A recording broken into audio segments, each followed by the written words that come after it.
ఏం రా మక్కకు సైకిల్ చేస్తున్నావు అంటే చైన్ పిక్కొని పోదామని చూస్తున్నావు.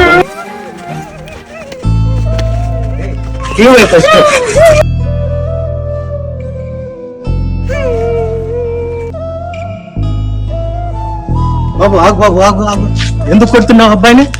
బాబు ఆగు ఆగు ఆగు ఆగు ఆగు ఆగు, ఏం జరిగింది కొడుతున్నావు? ఏం లేదు అంకుల్, వీడు మక్కకి చైన్ పిక్కొని పోతాను సైకిల్ చేస్తున్నాడు ఇంకా దొంగనా కొడుకు, అందుకే కొడుతున్నా. బాబు ఈ అబ్బాయి వాచ్మెన్ గా మా అపార్ట్మెంట్ లో పని చేస్తున్నాడు, చాలా సంవత్సరాల నుంచి పని చేస్తున్నాడు, నమ్మకస్తుడు, నిజాయితీ పరుడు.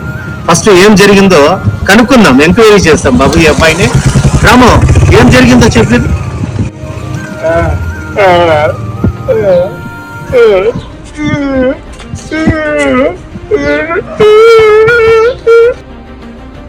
బాబు మీ యొక్క బంగారు గొలుసు వేసుకుంది కదా మెడలో, దొంగలు వస్తున్నారు, దొంగలు తిరుగుతున్నారు. ఇప్పుడు ప్రస్తుత కాలంలో మనం నమ్మేదానికి లేదు కాబట్టి దొంగలు గొలుసును లాక్కొని వెళ్తారు, జాగ్రత్తగా ఉండమని చెప్పేసి ఈయనకు మాటలు రావు, మూగ భాషలో చెప్తున్నాడు బాబు. మనం అర్థం చేసుకోవాలా? మీరు అపార్థం చేసుకుని చెయ్యి చేసుకున్నారు ఆయన మీద, తప్పు బాబు. క్షమించండి రాము పోదాం రా, ఫోన్ చేసినావో లేదో, పోదాం రా.